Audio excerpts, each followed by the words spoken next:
Rasulullah mengiyakan dan mengaminkan. Amin, betul. Kalau umatku kedatangan Ramadan, kok sampai terbentang jarak 30 hari, dia tidak mendapatkan ampunan. Berarti luar biasa parah ketika dia tidak mendapatkan kesempatan diampuni oleh Allah.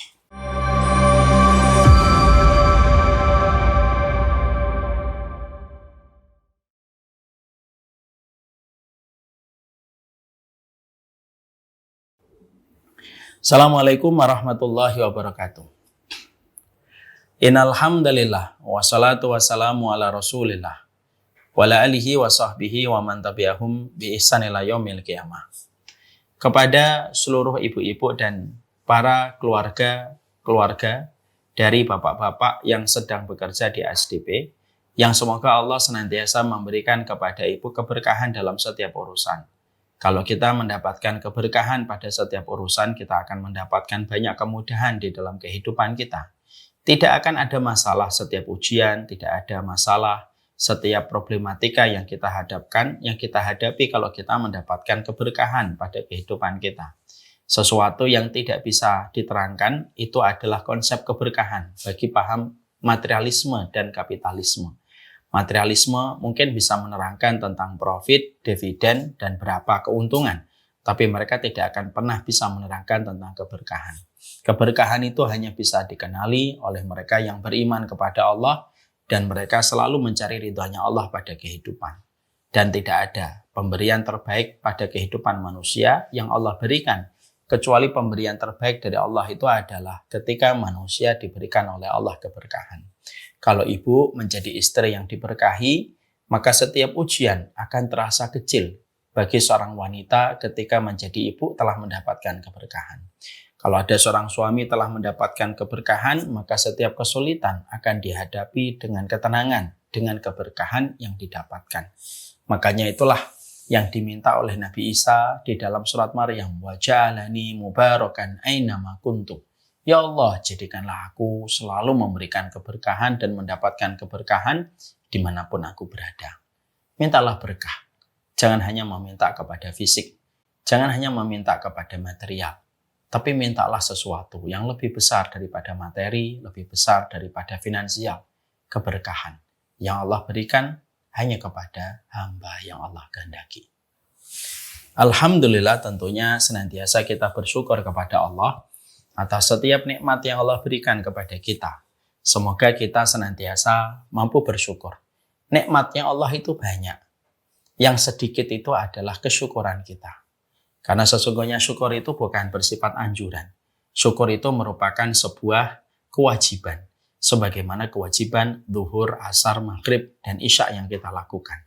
Syukur itu bukan kembali feedbacknya kepada Allah. Tapi syukur itu feedbacknya kembali kepada kualitas diri kita. Allah menyampaikan di dalam surat Luqman ayat yang ke-12, wa may yashkur fa innama yashkuru li nafsi. Siapapun yang dia bersyukur terhadap dirinya sendiri. Karena bersyukur itu self love. Bersyukur itu merupakan cara kita mencintai kehidupan yang telah Allah berikan pada kehidupan kita. Yang salah bukan apa yang baru kita dapatkan. Yang salah bukan apa yang telah dicapai orang lain, tetapi yang salah adalah ketika kita kurang memberi makna pada setiap kenikmatan yang sudah Allah berikan kepada kita. Kadang-kadang mata yang suka banyak melihat, terutama di sosial media, menjadikan akhirnya hilang kenikmatan pada apa yang telah kita peroleh ketika kita sudah membandingkan. Karena dengan membandingkan terasa kurang dan minus setiap nikmat yang sudah kita peroleh. Inilah yang menjadikan kita bersyukur. Bersyukur itu jangan dianggap sepele, bersyukur itu jangan dianggap sebelah mata. Bersyukur itu berat, bersyukur itu tidak gampang. Dan bersyukur itu sama beratnya dengan kita bersabar. Kita kalau bersyukur pada sesuatu yang banyak itu wajar. Tapi kita kalau bersyukur pada sesuatu yang sedikit, belum tentu kita mudah memberikan kesyukuran kita. Makanya Ali bin Abi Thalib, beliau berkata bahwasanya definisi ketakwaan itu apa? Ketika bersyukur pada sesuatu yang sedikit. Kalau bersyukur yang banyak itu lumrah dan bersyukur yang sedikit itu hanya mereka yang istimewa hatinya ketika mampu memberikan kesyukuran pada sesuatu yang sedikit. Maaf ya ibu-ibu, kadang-kadang nikmat kalau ditambahkan kepada kita kadang-kadang standar kita bersyukur itu menjadi tambah rumit dan banyak syarat. Sadar atau tidak sadar? Semoga kita paham ini. Ketika dulu suami kita gajinya 5 juta, kita mendapatkan uang 50 ribu itu masih terasa nikmat sekali dengan uang 50 ribu yang kita peroleh dan kita dapatkan. Karena memang suami kita gajinya pas-pasan. Uang 50 ribu betul-betul kita syukuri ketika ada di kantong kita. Tapi maaf ya, ada sebagian orang, sebagian manusia yang kadang nikmatnya ditambah oleh Allah. Dari 5 juta menuju ke 500 juta. Akhirnya ketika syukurnya, ketika nikmatnya bertambah, syukurnya itu jadi tambah sulit. Yang dulunya 50 ribu sudah bisa bersyukur, kadang-kadang ketika gajinya sudah terlalu besar, uang 50 ribu sudah tidak lagi disyukuri. Karena apa? Bersyukurnya itu jadi tambah. Kalau ada uang 200 juta baru saya bersyukur. Kalau mobil saya sudah Alphard baru saya bisa bersyukur. Kalau saya sudah bisa pelesir ke Eropa, saya baru bisa bersyukur. Padahal dulu, dia kalau bersyukur itu tidak punya syarat. 50 ribu dia bersyukur. Ada makanan yang memberikan ayam dia bersyukur. Kenapa? Karena bersyukur pada sesuatu yang banyak itu lumrah. Tapi bersyukur pada sesuatu yang sedikit, itu hanyalah hamba terpilih yang mampu melakukannya. Nah, inilah yang menjadikan kita bersyukur. Bukan hanya pada yang banyak dan surplus. Pada kehidupan kita, kita betul-betul belajar bersyukur pada apa yang Allah berikan kepada kita. Sesungguhnya menu kehidupan kita sebagai orang beriman itu cuma 2. Sabarmu tanpa tapi, syukurmu. Sabarmu tanpa tepi, syukurmu tanpa tapi. Dan kita bersyukur.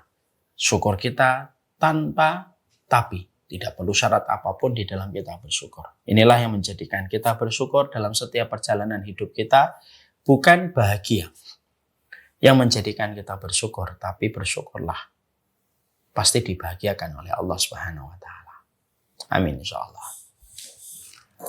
Kita pada kesempatan hari ini, kita akan mencoba membahas tentang satu materi, yang materi ini sebenarnya adalah materi yang penting bagi setiap orang. Tak terkecuali saya sebagai orang yang mendapatkan amanah untuk menyampaikan materi ini.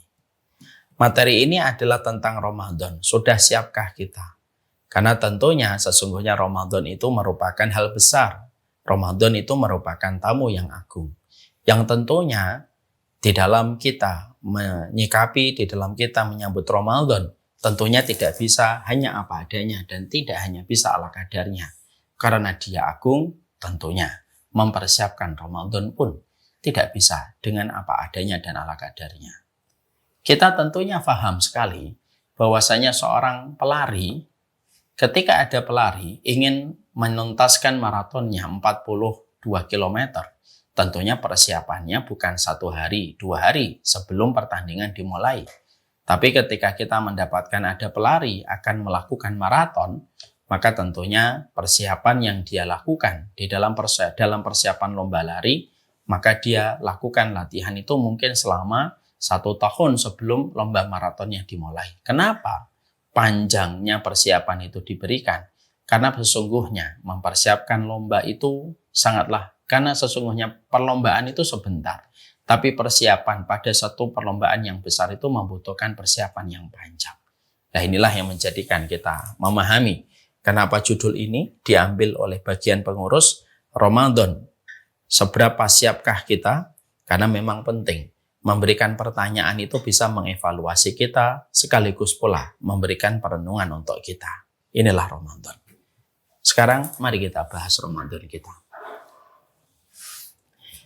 Ibu-ibu yang semoga dirahmati oleh Allah Subhanahu wa Ta'ala. Tentunya kita paham bahwasanya Ramadan itu memiliki sebuah keutamaan yang sangat besar. Tidak ada yang bisa menandingi keutamaan Ramadan dalam beberapa aspek dan beberapa sisi, serta keutamaan yang melekat pada Ramadan. Membicarakan Ramadan sebagaimana membicarakan Nabi Muhammad di antara seluruh manusia dan di antara Nabi dan Rasul. Keutamaan apapun yang dimiliki oleh manusia tidak mampu menenggelamkan keutamaan paripurna. Keutamaan paripurna itu ada pada diri Rasulullah yang disebut dengan Khatamul Anbiya'i wal Mursalin, penutup para nabi dan para rasul. Membicarakan Ramadan itu sebagaimana membicarakan matahari di antara bintang-bintang yang bertebaran. Sinarnya yang berlimpah ke bumi kita berpijak dan hidup menenggelamkan matahari itu menenggelamkan semua bintang-bintang yang ada. Karena itulah kekuatan dari matahari. Membicarakan Ramadan sebagaimana kita membicarakan Nabi Yusuf di antara 11 saudaranya. 11 saudaranya tidak ada yang menjadi Rasul. Kecuali yang menjadi Rasul hanyalah Nabi Yusuf alaihissalam. Itulah keutamaan Ramadan. Karena sesungguhnya Ramadan itu bukan waktu biasa. Tetapi waktu yang memiliki histori sangat kuat. Di hadapan Allah Subhanahu wa Ta'ala yang kita sembah di dalam penciptaan ketika menguasai alam semesta. Makanya Ramadan itu dapat dibilang bahwasanya Ramadan itu merupakan sebuah prime time yang luar biasa. Tidak ada prime time paling besar yang dimiliki manusia kecuali salah satunya ada di dalam bulan Ramadan. Makanya para ulama dulu, ibu-ibu, mereka mengatakan bahwasanya prime time-nya manusia di dalam melakukan ketaatan itu terletak pada 3 waktu yang menjadi 3 waktu prime time. Yang pertama yaitu 10 hari yang pertama di bulan Muharram. Dan bulan Muharram itu identik dengan bulannya Nabi Musa alaihissalam. Ketika Nabi Musa diselamatkan dari kejaran Fir'aun. Prime time yang kedua yaitu adalah 10 hari yang pertama di bulan Dzul Hijjah. Yang itu identik dengan bulannya Nabi Ibrahim. Sampai kita mendapati perkataan dari Rasulullah, "Ma min ayyamin al-'amalu salih fiha ahabba ilallah min hadhil ayyamil 'ashar." Kamu tidak pernah dapatkan satu waktu yang sangat Allah cintai kecuali 10 hari yang pertama di bulan Dzul Hijjah. Karena 10 hari pertama di bulan Dzul Hijjah kita disunahkan takbir, kita disunahkan sedekah. Itu keutamaannya mampu mengungguli mereka yang sedang berjihad. Dan bulan Dzul Hijjah itu identik dengan bulannya Nabi Ibrahim. Yang ketiga prime time itu adalah ada di bulan Ramadan. Dan itu identik dengan bulannya Nabi Muhammad SAW. Karena pada saat di bulan Ramadan, Allah menurunkan Al-Quran yang kelak akan diturunkan secara bertahap 23 tahun kepada umatnya Rasulullah dan para hamba-hambanya Allah. Diterangkan selama 23 tahun dan dipilih di bulan Ramadan untuk menunjukkan betapa besarnya histori Ramadan di hadapan Allah sehingga Allah meletakkan banyak keutamaan yang Allah tidak letakkan keutamaan itu pada waktu yang lainnya. Kita tentunya paham ya Ibu, tidak setiap waktu memiliki kedudukan yang sama di sisi Allah. Analoginya sederhana. Di negeri kita tercinta, Republik Indonesia, tidak setiap bulan itu memiliki histori yang sangat besar untuk negeri kita tercinta. Bulan Februari, bulan Januari, bulan Maret mungkin tidak memiliki histori yang istimewa. Bulan Juni mungkin juga tidak memiliki histori. Kecuali bagi saya, kalau bulan Juni itu kan hari saya menikah bersama istri saya. Tapi untuk negara kita maka sesungguhnya tidak ada historinya. Apa bulan yang penuh histori untuk negeri kita tercinta? Yaitu bulan Agustus. Makanya bulan Agustus itu memiliki histori yang sangat dalam untuk negeri kita tercinta. Karena terjadinya proklamasi kemerdekaan itu terjadi pada tanggal 17 Agustus. Apa yang terjadi ketika negeri kita melewati bulan Agustus? Banyak desa mereka membersihkan, perlombaan antar desa, perlombaan antar kabupaten. Dan puncaknya yaitu ketika terjadi perayaan atau terjadi upacara besar di Istana Negara pada tanggal 17 Agustus. Karena historinya bulan Agustus, terutama tanggal 17 Agustus, banyak sekali amnesti dan gerasi diberikan kepada para terpidana kalau melewati bulan Agustus, terutama tanggal 17. Itu menunjukkan bahwasanya tanggal 17 Agustus itu memiliki prime time di hadapan negeri kita tercinta. Sama pula dengan hari-hari kita. Hari-hari kita di hadapan Allah itu tidak sama. Maka sesungguhnya ketika kita mendapatkan Dzul Qa'dah misalkan atau mendapatkan Rabiul Awal, Rabiul Tsani, kedudukan bulan-bulan itu tidak akan pernah sama dengan 3 waktu yang tadi saya terangkan. 10 yang pertama bulan Muharram, 10 yang pertama bulan Dzul Qa'dah, dan 1 bulan di bulan Ramadan. Itu memiliki histori yang sangat kuat. Maka sesungguhnya Ramadan itu bukan sesuatu yang biasa. Ramadan itu sesuatu yang besar.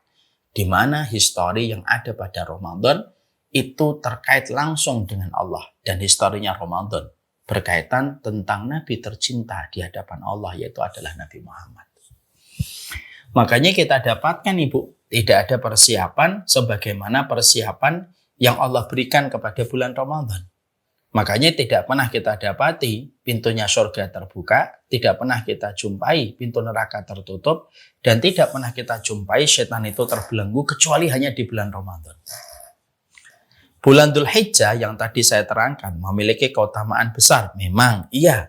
Tapi sebesar-besarnya keutamaan bulan Dzulhijjah, pintu surga tidak terbuka, pintu neraka tidak tertutup, dan setan tidak dibelenggu. Sebesar-besar keutamaan bulan Muharram, memang besar keutamaan bulan Muharram. Tapi tidak sampai menjadikan surga terbuka, neraka tertutup, dan setan itu terbelenggu.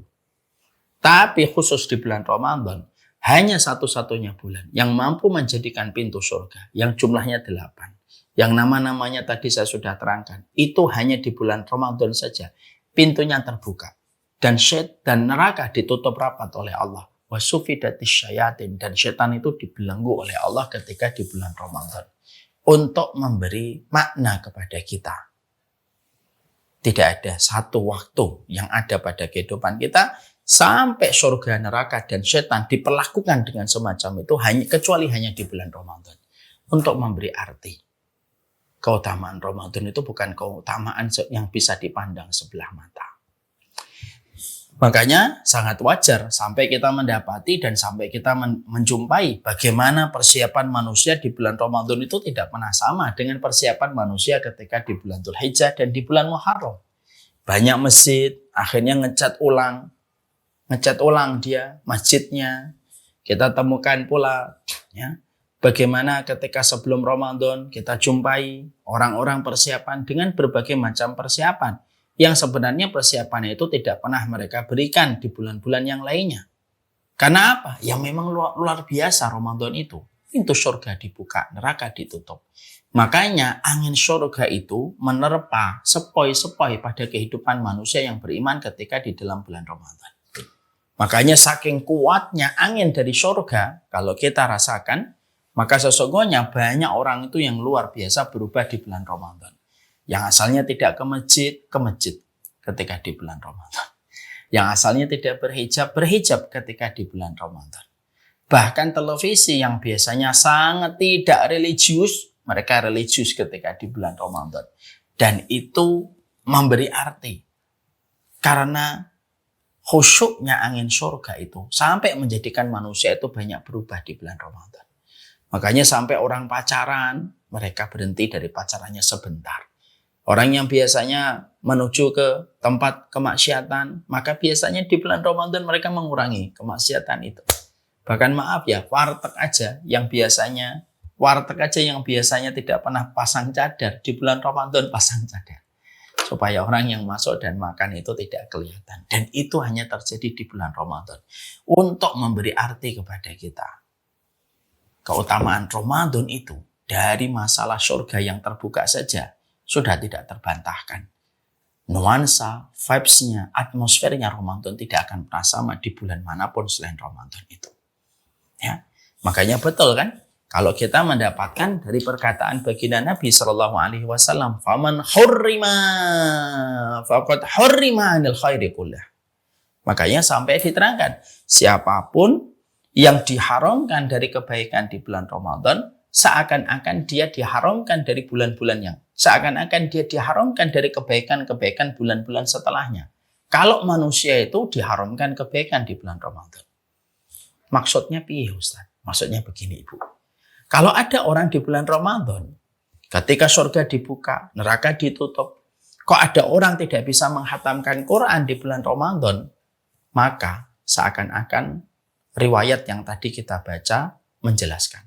Lah kalau kamu di bulan Ramadan aja tidak hatam, apalagi di luar bulan Ramadan, di mana surga tidak dibuka, neraka tidak ditutup, setan tidak dikerangkeng, lebih susah dan seakan-akan kamu mesti tidak akan bisa menghatamkan Quran. Kenapa? Di bulan Ramadan ketika semua support system diberikan kamu untuk taat saja kamu tidak hatam Quran.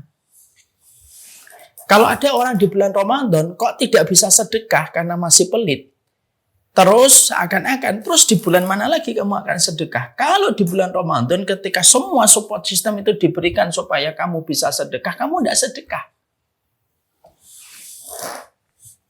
Kalau ada orang di bulan Ramadan tidak mampu untuk tahajud dan tidak mampu untuk qiyamul lail, maka sesungguhnya pertanyaan dan sebagai sebuah perenungan, di bulan mana lagi kamu akan sujud?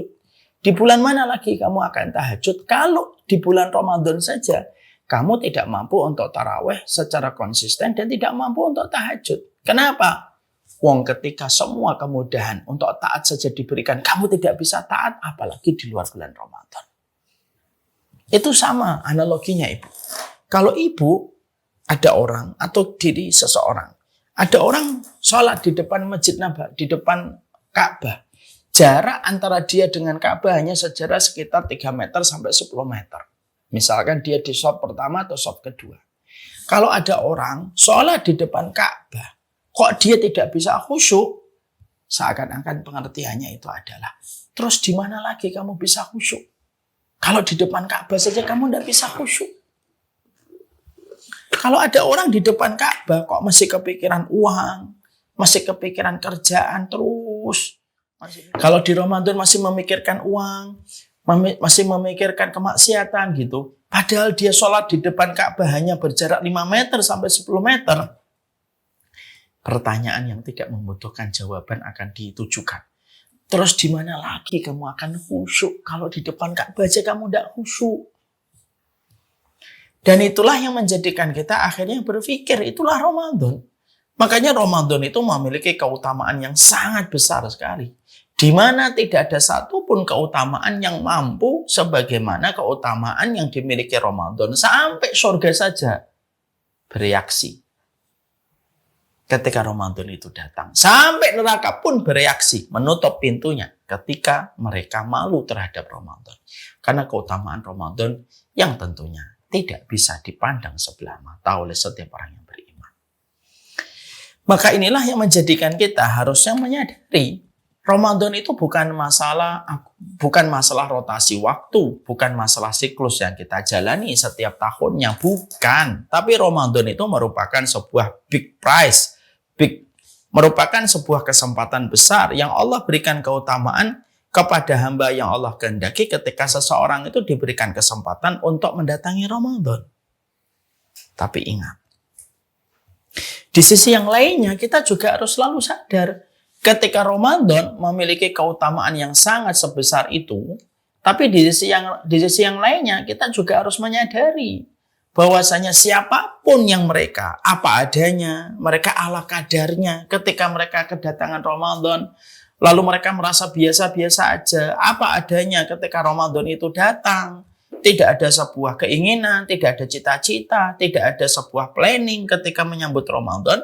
Kita harus tahu juga, orang yang memaknai Ramadan biasa-biasa aja. Lalu mereka menjalankan Ramadannya dengan tidak semaksimal mungkin. Maka bisa jadi, orang yang gagal Ramadan itu bukan hanya mereka gagal mendapatkan pahala. Tapi orang yang gagal Ramadan, sejatinya mereka akan menjadi orang yang celaka di hadapan Allah. Kalau celaka di depan manusia, masih mending bu. Kita masih bisa ngulang waktu supaya memperbaiki kecelakaan yang pernah kita lakukan ketika membuat kita dihujat. Tapi kecelakaan manusia di hadapan Allah itu kan berat. Karena kecelakaan itu di hadapan penguasa alam semesta. Makanya ada peristiwa dalam sebuah kisah yang sahih diterangkan. Dalam sebuah peristiwa kisah yang sahih, Nabi itu pernah masuk ke Masjid Nabawi. Nabi masuk ke Masjid Nabawi. Rasulullah masuk. Ketika Nabi berjalan ke depan shaf, lalu di dekat mimbar beliau, mimbarnya Nabi itu ada tiga anak tangga. Ketika Nabi mendekati anak tangga, ketika Nabi mendekati mimbarnya yang memiliki 3 anak tangga, maka pada saat itu Rasulullah tiba-tiba mengatakan, amin, amin, amin. Nabi tiba-tiba mengatakan 3 kali amin, padahal tidak ada suara sebelumnya, yang membuat para sahabat itu penasaran. Loh, yang diaminkan Nabi itu siapa? Dan apa yang diaminkan Nabi? Sampai Nabi saja mengaminkan. Karena para sahabat sadar, kalau ada doa kok diaminkan Nabi, berarti doa itu betul-betul luar biasa. Pasti akan terjadi dan pasti akan menjadi sebuah tanda. Lalu para sahabat itu memberanikan diri. Para sahabat itu lalu memberanikan diri untuk bertanya kepada Rasulullah, ya Rasulullah, engkau mengaminkan 3 kali. Apa yang kau aminkan ya Rasulullah? Maka pada saat itu Rasulullah itu menjawab, aku aminkan doanya malaikat Jibril tentang 3 kelompok. Dan aku aminkan. Ibu semuanya, ibu harus perhatian sama hadis ini. Kenapa? Yang berdoa malaikat Jibril. Yang mengaminkan Rasulullah. Malaikat Jibril makhluk paling mulia di antara penduduk langit. Ya, Rasulullah makhluk yang paling mulia di antara penduduk manusia. Berarti tidak main-main dong doanya. Sampai Nabi mengaminkan hingga 3 kali. Lalu Rasulullah itu berkata, aku aminkan 3. Yang pertama, ketika malaikat Jibril itu berkata, Rogima anf man adroka abawaihi ingdal kibari falam yadkhulil jannah. Celaka sekali umatmu, wahai Muhammad. Kalau ada umatmu, diberikan kesempatan emas oleh Allah. Dia mendapati orang tuanya ketika tua dan sepuh. Yang harusnya anaknya bisa gampang mendapatkan surga. Ketika dia menjumpai orang tuanya ketika tua dan renta. Tapi justru anaknya tidak bisa masuk surga. Karena kurang maksimalnya anak itu berbakti kepada orang tuanya ketika tua dan sepuh.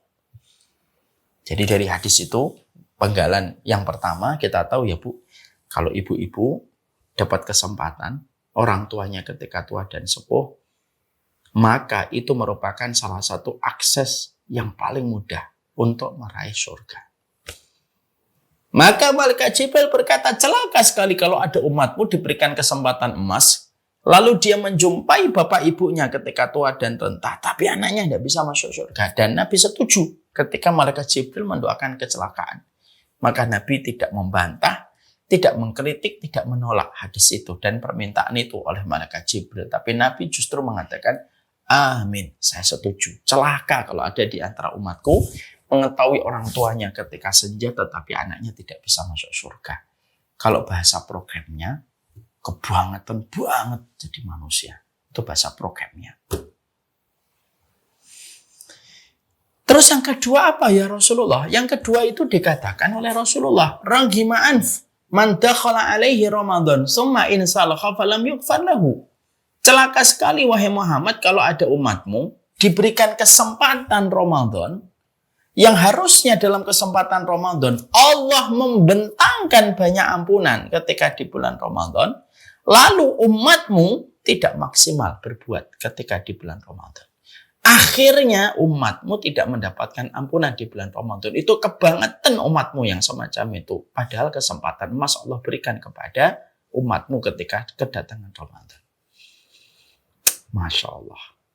Dan ketika malaikat Jibril berkata semacam itu, langsung segera Rasulullah mengiyakan dan mengaminkan. Amin, betul. Kalau umatku kedatangan Ramadan, kok sampai terbentang jarak 30 hari, dia tidak mendapatkan ampunan. Berarti luar biasa, parah. Ketika dia tidak mendapatkan kesempatan diampuni oleh Allah. Padahal Allah itu ketika di bulan Ramadan, betul-betul membebaskan banyak manusia dari api neraka. Ibu tahu nggak? Ada 2 waktu. Di mana Allah banyak membebaskan manusia dari ancaman api neraka. Satu ketika pada waktu peristiwa wukuf di Arafah. Atau hari Arafah. Dari habis asar sampai tenggelamnya matahari. Kira-kira berapa jam itu? 3 jam sampai 4 jam. Enggak sampai 4 jam. 3 jam. Yang kedua, waktu yang paling banyak Allah membebaskan manusia dari ancaman neraka itu apa? Di bulan Ramadan. Kalau hari Arafah 3 jam. Kalau Ramadan terbentang selama 30 hari. 24 jam kali 3. Berapa itu? Ya. Berarti 720 jam. Ya 700 ya. Ya sekitar segitulah. Dan itu menunjukkan kepada kita tentang Masya Allah itu keutamaan yang ada di bulan Ramadan. Makanya inilah yang menjadikan kita akhirnya paham. Di satu sisi kita mendapati bahwasanya Ramadan itu memiliki hal yang luar biasa, sampai surga saja bereaksi terhadap kedatangan Ramadan, neraka pun bereaksi terhadap kedatangan Ramadan, sampai kita juga harus memahami di sisi yang lainnya, kok sampai kita tidak maksimal di bulan Ramadan, hati-hati. Bukan hanya sekedar kita gagal meraih puasa dengan pahalanya, tapi kita menjadi orang yang celaka ketika tidak maksimal persiapan kita ketika Ramadan itu datang menyapa kita. Ini yang membuat kita harus selalu berpikir jauh tentang Ramadan. Ramadan adalah ruang waktu evaluasi dan refleksi pada diri kehidupan kita. Makanya oleh karenanya sebelum kita membahas panjang lebar, saya juga harus membahas dulu ya. Keutamaan Ramadan itu apa sih Ustadz secara spesifik? Ya. Tapi sebelum kita membahas tentang itu, saya ingin membahas tentang hikmah dulu. Ya, kita nanti membahas hikmah dulu. Supaya kita membahas hikmah, kenapa Allah memberikan kesempatan Ramadan kepada kita, hikmahnya harus kita temukan dulu. Yang kedua, baru kita membahas keutamaan secara spesifik Ramadan. Baru setelah itu, apa yang kita harus lakukan di bulan Ramadan ketika telah datang pada kita. Sebelum kita membahas hikmah, sebelum kita membahas keutamaan dan amal apa yang kita lakukan di bulan Ramadan, saya perlu menyampaikan sebuah analogi sederhana. Ibu, kalau misalkan jam ini, anggap aja ini jam antik dari peninggalan kakek saya. Lalu saya ingin memberitahukan kepada anak saya tentang arti sebuah value pada dirinya. Nah, ini jam dari kakekmu. Bawa, cari orang berapa mereka masing-masing menawar jam dari kakekmu ini. Ya. Lalu anak kita jalan. Ketemu orang di depan pasar. Lalu orang di depan pasar ditanya, jam Om, berapa kamu menghargai jam dari kakek saya? Dilihatin jam sama orang yang lalu lalang di depan pasar. Orang itu berkata, sudahlah saya tukar aja pakai soto atau pakai makanan. Dia menghargai tidak lebih dari 20.000. Oke, anak itu ngambil kembali. Lalu jalan lagi. Lalu dia mendapati ada tukang loak. Lalu dia sampaikan kepada tukang loak, berapa kamu menghargai jam ini? Tukang loak ngeliatin gitu. Ya udahlah, 25.000 deh atau 30.000. Lebih mending daripada laki-laki yang pertama. Dia menghargainya 25.000 sampai 30.000. Terus anak kita, oke, terima kasih. Dia cari lagi, dia ketemu tukang jam, servis jam. Lalu diperlihatkan jam itu, wah ini jam tua ini nak. Lalu kalau dihargai berapa Pak? Ya udahlah kalau mau dihargai 100.000 deh. Lebih baik dong daripada 2 orang sebelumnya. Oke, terima kasih. Jam itu ketika dibawa lagi, lalu ketemu seorang kolektor Pak. Kolektor barang-barang antik yang suka dengan vintage. Lalu diberikan kepada orang itu. Pak, berapa menghargai jam ini? Dilihatin jamnya, kolektor itu memeriksa bagian-bagiannya, memastikan ini adalah barang lama dan bukan imitasi dan KW. Lalu setelah dia tahu ini betul-betul jam, memiliki histori yang sangat panjang dan termasuk barang kuno yang masih terjaga sampai hari itu ditawarkan kepadanya, bisa jadi kolektor itu akan berkata, ini saya hargai 100 juta, mau nggak jual ke saya? Ibu dan ibu-ibu bisa mengambil korelasi dari apa yang saya sampaikan. Jam ini kenapa bisa memiliki harga yang beragam? Kenapa jam itu dihargai hanya dengan satu soto oleh seorang laki-laki? Karena dia tidak mengerti tentang posisi jam itu. Kenapa kita menjumpai bahwasanya tukang loak dan tukang servis jam hanya menghargai 50.000 sampai 100.000? Karena dia nggak ngerti. Tapi kenapa jam ini bisa dihargai dengan 100 juta oleh kolektor? Karena kolektor itu tahu. Karena tidak ada yang bisa menghargai satu barang kecuali dia memiliki spesialisasi terhadap barang-barang antik. Sama pula, apa kaitannya dengan Ramadan, Ustaz? Gini loh, kalau Ramadan bagi mereka, orang yang tidak jatuh cinta dengan Ramadan, orang yang tidak jatuh cinta kepada surga, Ramadan itu biasa.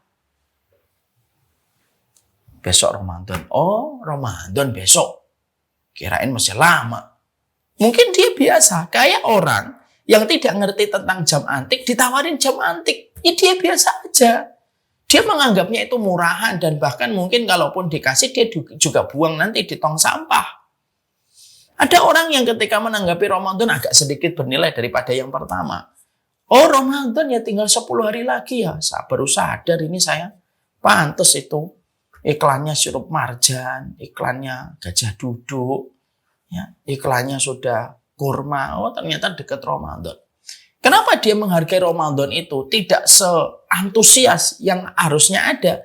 Ya karena sebagaimana tukang jam dan sebagaimana tukang loak. Ya dia melihat jam ya hanya sebatas jam, tapi tidak menilai historinya. Tapi bagi orang yang betul-betul hatinya itu kolektornya surga dan dia betul-betul rindu dengan surga, dia tahu kok kolektor surga itu pingin mendapatkan surga dan dia tahu tidak ada barang yang paling cepat memudahkan seseorang untuk mendapatkan surga kecuali Ramadan. Ya. Jadi kalau ada di antara teman kita, kok saya Ramadan biasa aja ya? Mungkin kita kayak tukang loak yang ditawari jam antik dan kita tidak paham tentang jam antik. Tapi kenapa saya punya teman bersuka cita, menangis air mata, dan betul-betul ingin diberikan kesempatan Ramadan. Hatinya sudah rindu dengan surga. Dan tidak ada satu obsesi terbesar pada hidupnya kecuali surga dan rahmatnya Allah. Lah itulah yang menjadikan dia sangat menikmati apabila Ramadan diberikan kepadanya. Apa titik poin saya menerangkan tentang jam dan korelasi dengan Ramadan? Ramadan, value-nya tergantung hati kita ketika bicara tentang masalah surga dan kehidupan akhirat. Ramadan bernilai di hadapan mereka yang ingin mendapatkan keselamatan di akhirat. Tapi Ramadan tidak akan pernah bernilai sama mereka yang tidak pernah meniatkan untuk mendapatkan surga pada kehidupan mereka. Ya, maka maaf ya Ibu, ini menjadi sebuah perenungan untuk kita. Saya dan Ramadan itu perasaannya apa? Biasa saja dan datar. Senang tapi tidak terlalu bersukacita atau bersukacita. Jawaban asli dari diri kita ketika menjawab apa perasaanmu tentang Ramadan. Itu sebenarnya sebuah indikator seberapa besar rindu kita dan hati kita terhadap surga. Itu yang kita harus paham. Sekali lagi ya Bu, ada orang yang nanti ketika menjalankan Ramadan apa adanya dan ala kadarnya ketika Ramadan datang. Tapi ada orang yang berlinang air mata ketika mereka mendengar pengumuman pemerintah besok tanggal 1 Ramadan. Lalu menangis air matanya ketika malam itu dia mulai melaksanakan sholat tarawih. Value akan ditentukan oleh setiap orang dengan latar belakang hati yang beragam. Dan itu yang kita harus mengerti. Setelah kita mengerti itu, maka kita membahas dulu hikmahnya. Kita ibu-ibu diberikan oleh Allah Ramadan itu pasti kan ada hikmahnya. Mungkin nggak hidup berjalan tanpa hikmah? Nggak mungkin. Semua peristiwa demi peristiwa yang terjadi pada kehidupan kita selalu memiliki hikmah. Hikmah itu pelajaran dan ibrah yang kita dapatkan di balik setiap peristiwa ketika Allah memberikan kesempatan itu kepada kita. Ya. Misal gitu. Saya tuh sering berpikir gini, Bu. Ketika waktu Covid, terutama ketika Covid Delta, kita mendapatkan berita kematian itu bertubi-tubi. Kita juga mendapati tentang sebuah perkara. Ada teman yang kita kenal, hidupnya lebih sehat daripada kita, umurnya lebih muda daripada kita, tapi ketika kena Delta, dia wafat. Kita lebih tua dari dirinya, hidup kita tidak lebih sehat dari dirinya. Tapi ketika kita terkena Covid Delta, kita masih bisa bertahan dan hidup sampai hari ini. Pernahkah kita berpikir hikmahnya apa? Kenapa yang sehat justru meninggal? Kenapa saya tidak lebih sehat tetapi justru bertahan? Mungkin hikmahnya begini. Mungkin temanmu yang meninggal dunia pada waktu Covid, walaupun hidupnya sehat, lebih muda daripada kamu, mungkin dia adalah orang yang rajin minta husnul khotimah. Ketika dia rajin meminta husnul khotimah, Allah jadikan dia terkena Covid. yang merupakan bagian dari wabah. Supaya Allah bisa memberikan pahala husnul khotimah yang selalu dia minta dalam perjalanan hidup. Itu hikmah yang bisa kita tebak. Sama, mungkin kita Bu, atau sebagian ibu penyintas. Umur sudah tidak lagi muda, pola hidupnya juga nggak terlalu sehat. Dan ketika COVID kita sempat agak kepayahan ketika di awal. Tapi kenapa kok tetap kita itu masih dihidupkan oleh Allah? Walaupun sebagian besar dari kita penyintas COVID, bisa jadi. Hikmahnya itu apa? Bisa jadi hikmahnya adalah Allah sedang menunggu kita mengembalikan hati kita bertobat sebelum mengembalikan fisik kita dalam kematian. Itu namanya hikmah. Saya pernah melihat di tayangan YouTube ya Bu. Ya. Saya melihat di tayangan YouTube, ada orang di tayangan YouTube itu, dia itu di tayangan YouTube ini, dia mendapatkan begini. Dia itu nakal dan playboy. Lalu ketika akhirnya dia menikah, salah satu permintaannya adalah, jangan kasih saya anak perempuan ya Allah. Walaupun dia nakal, walaupun dia bandel gitu ya, tapi bagaimanapun dia tetap yang beriman sama Allah. Dia itu berdoa. Saya tuh ketika menikah itu, saya tuh berdoa, cuma saya nggak dapat anak perempuan. Di podcast itu dia ditanya, kenapa kamu? Kenapa lo nggak mau anak perempuan? Dia jawab, iya. Ya saya takutlah anak perempuan itu, karena saya kan dulu banyak mempermainkan perempuan. Qadarullah Bu, anak pertamanya perempuan. Maka akhirnya dia merenung, kenapa hikmahnya saya itu sudah minta supaya saya nggak mendapatkan anak perempuan, saya dapat anak perempuan. Ternyata hikmahnya adalah, supaya saya bisa menyadari gitu loh. Kejahatan kepada perempuan itu ternyata bisa jadi menimpa kepada anak saya. Kalau kamu marah, anakmu disakiti, anakmu didolimi, anakmu dinodai, jangan pernah kamu sakiti dan nodai perempuan lain. Karena anakmu pun perempuan. Itu namanya hikmah. Kita tarik korelasinya dengan kita hari ini. Korelasinya itu apa? Kenapa kita harus menangkap hikmah? Iya, kalau kita tidak menangkap hikmah, kenapa Allah masih memberikan kesempatan Ramadan untuk kita? Anak khawatir Ramadan itu akhirnya tanpa makna, dan Ramadan itu hanya sekedar masalah fikih. Akhirnya apa? Ramadan hanya sekedar fikih tok gitu. Tapi kita ingin bahwasanya Ramadan itu bukan hanya sekedar fikih. Tapi Ramadan itu lebih agung daripada urusan fikih. Makanya akhirnya hikmah ini yang kita temukan.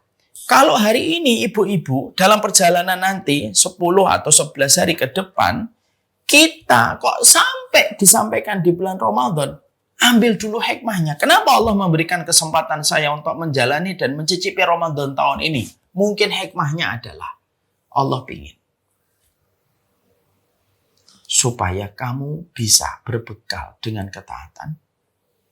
Lalu kamu menebus dosa-dosamu dengan Ramadan tahun ini.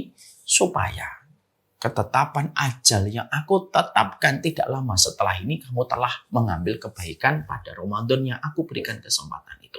Kalau hikmah ini kita temukan, dan masing-masing hikmah berbeda-beda, akan menjadikan kita memberi arti pada Ramadan yang kita peroleh. Dan kita tidak akan lagi memberi makna. Ramadan hanya sekedar, bukan hanya memberi makna bahwasanya Ramadan hanya sekedar rutinitas, dan Ramadan bukan hanya sekedar siklus yang kita lewati. Itu yang kita harus selalu pikirkan.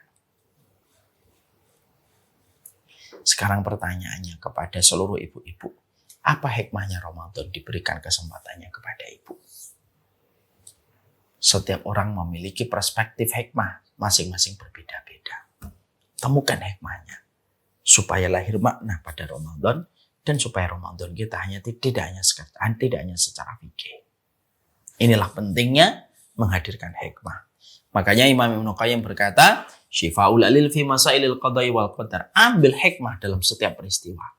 Karena orang beriman ketika mereka menjadi ulul albab adalah orang yang pandai mengambil setiap hikmah. Setelah kita memahami hikmah apa yang harus kita hadirkan ketika kita diberikan kesempatan Ramadan, nah sekarang kita lebih menukik. Apa yang kita lakukan lebih menukik ini? Yang kita lakukan adalah begini. Kita harus mengetahui keutamaan Ramadan. Dan kita harus paham keutamaan Ramadan itu bagaimana. Secara spesifik. Kenapa kita membicarakan tentang persiapan Ramadan? Sudah siapkah kita? Maka sesungguhnya pertanyaan ini, sudah siapkah kita, tidak akan terjawab tuntas sampai kita betul-betul tahu seberapa besar kamu mengetahui keutamaan Ramadan. Seberapa besar kamu mengetahui keutamaan Ramadan. Maka mari kita membicarakan tentang keutamaan Ramadan dulu. Ya, tidak usah banyak-banyak kita membahas, mungkin cukup 2 saja atau 3 saja. Keutamaan Ramadan, setidaknya supaya menghargai Ramadan apabila nanti sudah dihadirkan kepada kita, setelah kita mengetahui hikmah apa Allah memberikan kesempatan kepada kita mencicipi bulan Ramadan. Ya, saya ambilkan sebuah contoh. Saya misalkan dapat baju ini. Misalkan baju ini harganya 5 juta. Contoh saja ya Bu. Ini kan, ya ini contoh saja. Ini harganya nggak sampai 5 juta. Kalau saya tidak mengetahui harga baju ini 5 juta, apa yang saya akan sikapi tentang baju ini? Saya akan menganggap biasa baju ini. Kalau kotor saya biarkan, kalau tergores dengan pagar saya biarkan. Kenapa? Saya tidak tahu kalau baju ini harganya 5 juta. Coba kalau kondisinya diubah dan diedit. Kalau saya tahu nih harganya 5 juta baju ini, mungkin saya akan menghargai. Mungkin ketika tergores sedikit, saya langsung bersihkan. Ya, mungkin kalau kena pagar langsung saya nyesal, kenapa ini kok jadi kena pagar gitu. Kenapa kok berbeda? Bagaimana kita memperlakukan baju ini? Karena yang pertama, saya tidak tahu kalau baju ini mahal. Karena yang kedua, saya tahu baju ini mahal, makanya saya menghargai. Kita akan menghargai iPad, menghargai handphone kita kalau kita tahu harganya mahal. Maka sama sesungguhnya kita akan menghargai seluruh apa yang Allah berikan kepada kita kalau kita tahu betapa besarnya keutamaan pada apa yang Allah anugerahkan kepada kita. Dan salah satu kenikmatan dalam anugerah besar yang Allah berikan kepada kita itu apa? Kalau kamu diberikan kesempatan Ramadan itu harganya mahal. Makanya kamu harus tahu mahalnya Ramadan supaya kamu bisa menghargai kedatangan Ramadan. Kalau kita sudah tahu mahalnya Ramadan, kita tidak hanya memaknai Ramadan itu per harinya, tapi memaknai Ramadan itu per menitnya. Karena kita tahu hitungan keutamaan Ramadan itu bukan per hari, bukan per pekan, bukan per 10 hari. Tapi keutamaan Ramadan itu per detik dan per menitnya. Itu sedemikian dahsyatnya. Sekarang kita bahas dulu, apa itu keutamaan Ramadan Ustaz secara spesifik? Nah, setidaknya ada 3. Saya sampaikan agak singkat ini, qadarullah. Waktu sudah berlalu 1 jam. Saya minta tambahan sedikit. Maka saya menerangkan yang pertama, keutamaan Ramadan itu yang pertama adalah sesungguhnya keutamaan Ramadan itu keutamaan besar sekali. Saking besarnya keutamaan yang dimiliki oleh Ramadan, maka yang pertama keutamaan Ramadan itu apa? Ramadan itu memiliki keutamaan bahwasannya setiap amal ketika dilakukan di bulan Ramadan itu saking gedenya keutamaan yang dimiliki oleh Ramadan sampai Allah tidak pernah menceritakan berapa kali Allah melipat gandakan setiap amal yang dikerjakan di bulan Ramadan. Saking gedenya keutamaan Ramadan itu Allah berikan kepada manusia. Ya. Makanya maaf ya Ibu, Allah itu kalau memerintahkan kita untuk beramal, Allah selalu ceritakan balasan apa yang kita dapatkan untuk memberi motivasi. Kamu sedekah dilipat gandakan 700 kali lipat. Kamu sholat syuruk mendapatkan pahala umrah. Kenapa Allah setiap memerintahkan kita pada satu ibadah, Allah itu juga menceritakan kepada kita pahalanya karena saking besarnya keutamaan yang dimiliki oleh kenapa Allah itu menceritakan setiap amal itu dengan pahalanya supaya memberikan motivasi orang untuk beramal, kecuali Ramadan.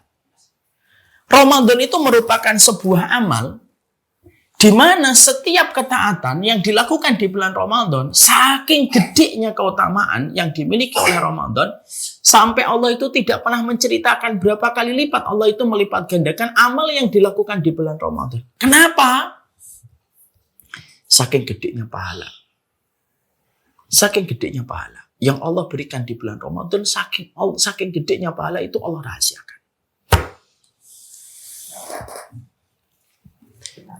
Berapa kali Allah melipat gandakan amal di bulan Ramadan, Allah rahasiakan.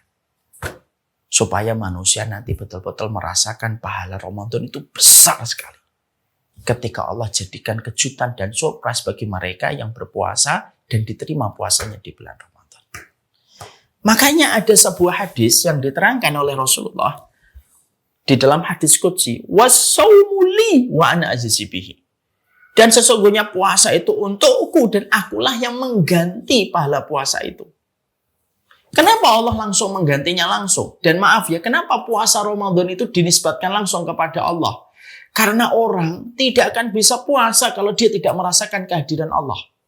Satu-satunya ibadah yang dirasakan langsung kehadirannya manusia, kehadirannya Allah pada kehidupan manusia ketika beribadah, hanya ketika orang itu melakukan Ramadan. Maaf ya, contoh. Orang itu kalau puasa, Bu, dia punya 1001 kesempatan untuk membatalkan puasanya. Ketika berkumur-kumur, ketika wudhu, dia bisa membatalkan tanpa orang tahu. Jarak antara air di mulutnya dan kerongkongannya tinggal 1 senti. Dia cegluk-cegluk. Nggak ada orang yang menyadari, dia bisa minum. Setelah itu seger.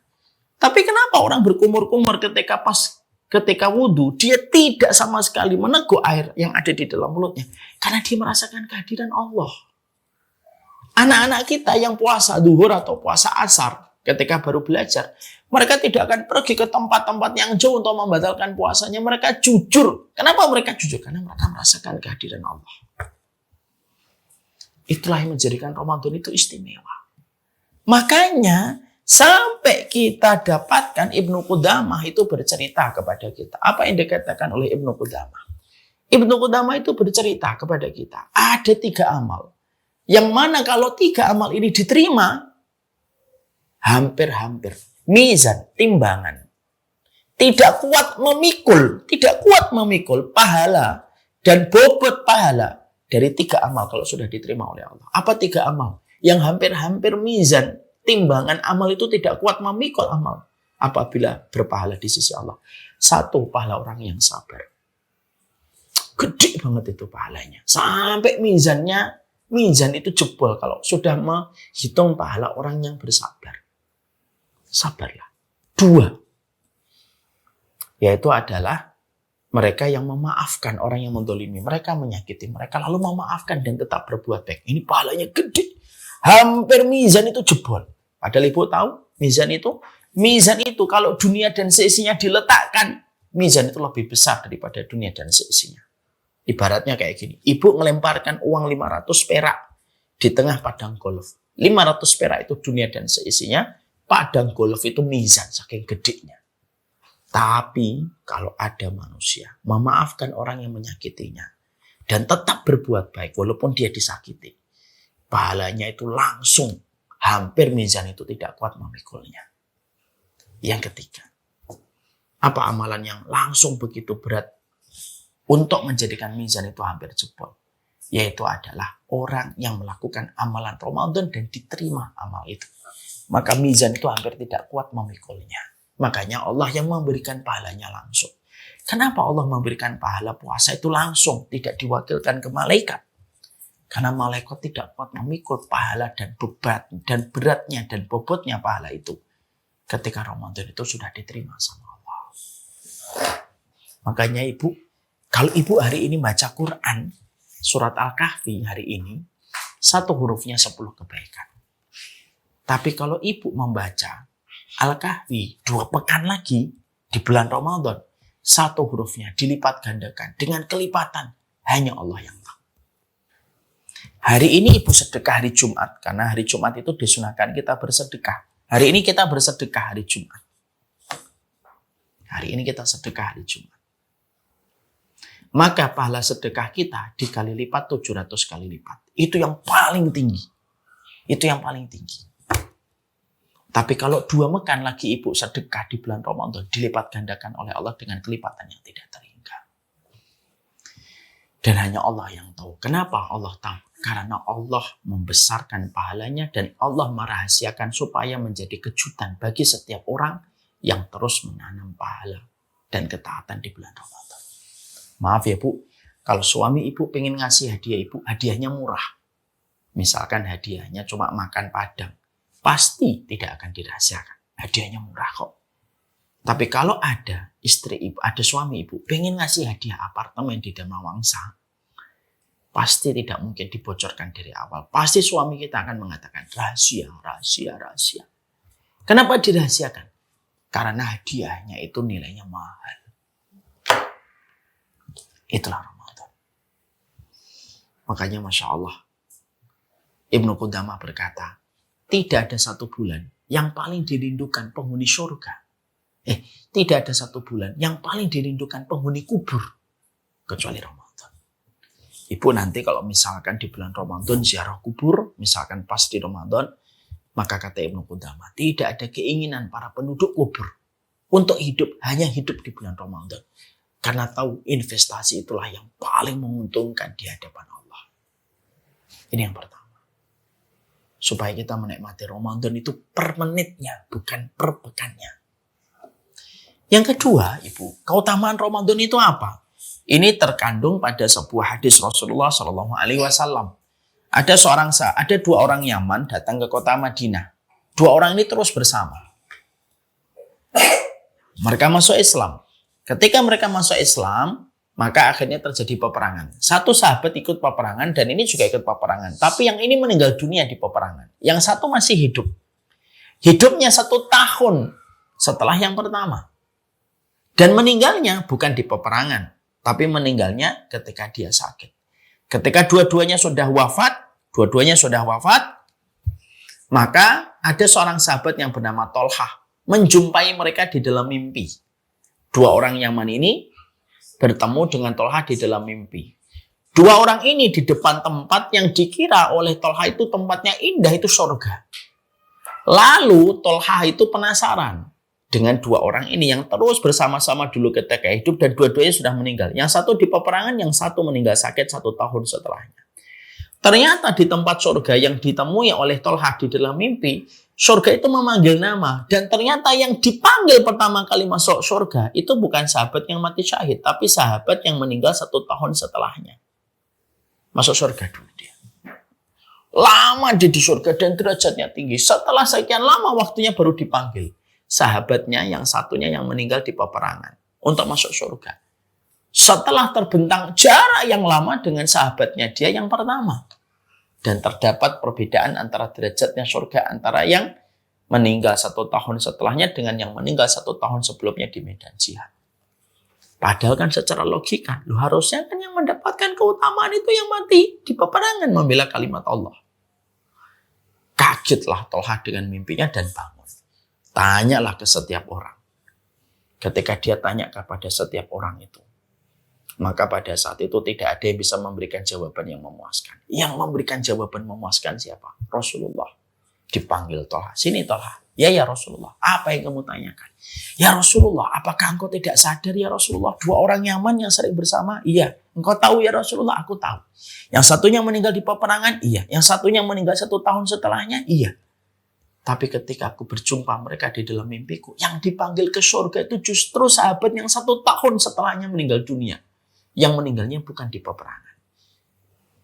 Perhatikan jawaban Nabi kepada Tolhah. Wahai Tolhah, bukankah 2 orang yang bersahabat ini, yang meninggal 1 tahun setelah yang pertama, yang dipanggil pertama kali ke dalam surga, adalah sahabat yang mendapatkan tambahan umur 1 tahun? Betul ya Rasulullah.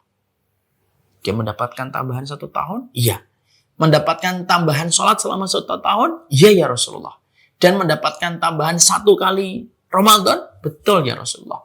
Tambahan sholat selama 1 tahun dan tambahan 1 Ramadan yang dia peroleh dibanding dengan sahabat yang meninggal di medan jihad 1 tahun sebelumnya, tambahan 1 Ramadan dan tambahan sholat itulah yang membentangkan jaraknya begitu tinggi di surga dibandingkan sahabat yang mati syahid. Ibu bisa bayangkan nggak? kelebihan satu Ramadan itu sudah cukup untuk membentangkan jarak antara yang mati syahid dengan orang yang mendapatkan tambahan Ramadan. Kalau mendapatkan tambahan satu Ramadan saja sudah sedemikian dahsyatnya itu, apalagi ketika mendapatkan tambahan 2, tambahan 3, tambahan 4, tambahan 5 Ramadan yang Allah berikan kepada kita. Maka itulah yang menjadikan kita ngerti. Kalau Allah memberikan kepadamu Ramadan, wahai ibu, tahun ini Allah berikan Ramadan, Allah sedang ingin memberikan kepadamu anak tangga kepada puncak tertinggi dari derajatnya di surga yang bisa kamu petik dan kamu bisa peroleh ketika memaksimalkan Ramadan semenjak malam pertama kita tarawih. Dan itulah yang menjadikan keutamaan Ramadan itu tidak boleh sia-sia. Ini yang kedua. Saya singkatkan yang ketiga. Apa keutamaan Ramadan itu? Ramadan itu, ibu, dinamakan bulan puasa itu Ramadan, diambil dari kata romdo. Romdo itu artinya panas terik yang membakar. Makanya kita dapati di bulan Ramadan itu, teriknya matahari itu lebih panas daripada sebelum Ramadan dan setelah Ramadan. Dan ibu harus tahu, ibu harus mengerti. Kenapa bulan puasa dinamakan romdo, panas membakar? Karena pada waktu di bulan Ramadan, Allah betul-betul membakar semua dosa manusia yang bersungguh-sungguh ketika memasuki Ramadan. Makanya kan tidak ada zikir yang paling utama kalau di bulan Ramadan. Zikir yang paling utama apa? Subhanallah? Bukan. Allahu Akbar? Bukan. Alhamdulillah? Bukan. Zikir paling utama di bulan Ramadan adalah Allahumma innaka afuwun tuhibbul afwa fa'fu anni.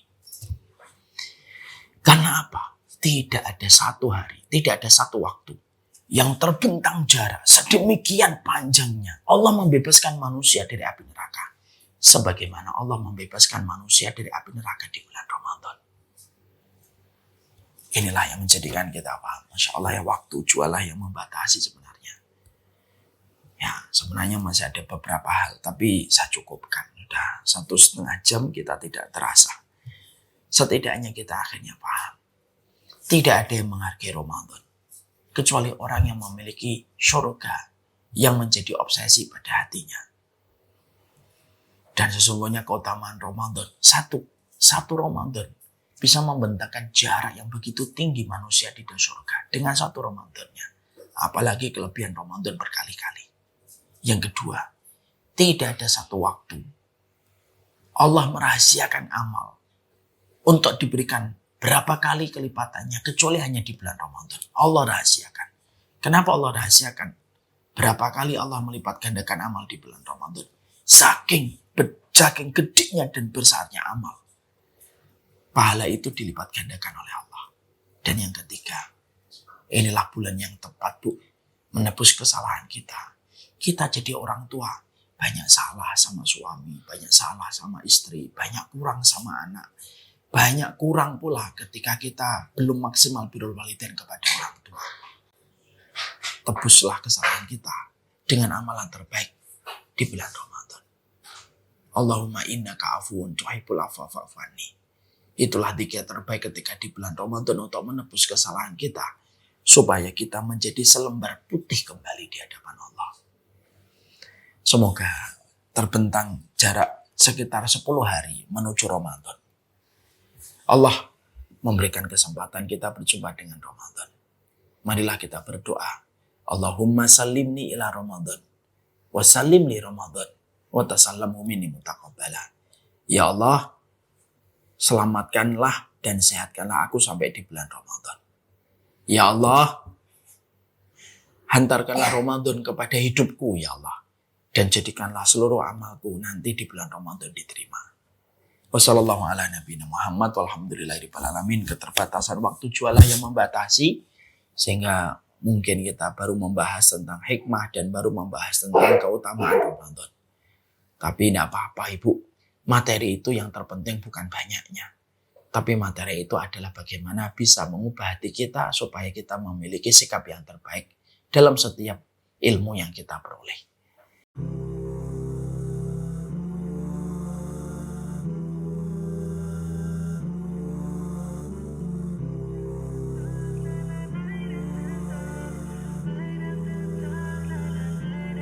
feel it in your heart. His love for you is unconditional. You knew it from the start.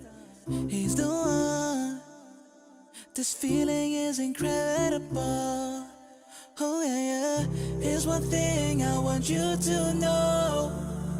Turn around, you just have to go. Don't give up, knowing you will grow. Life's a test and he will show you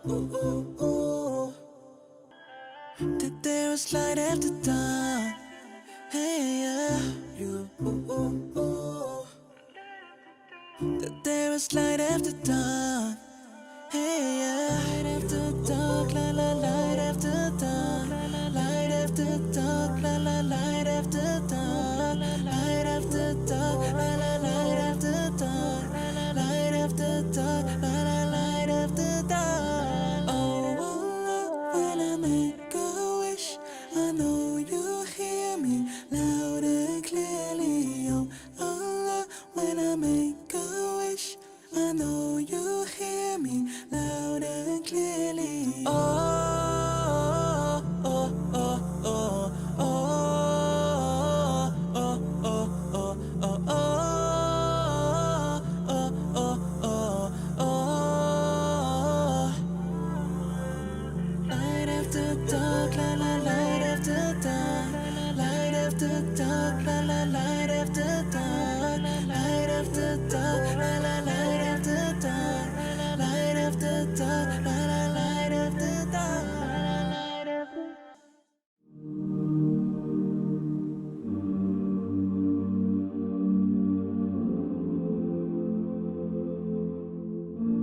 I've been holding for so long, scared I might slip away. Sometimes I just feel so lost, but I know that I'll find my way.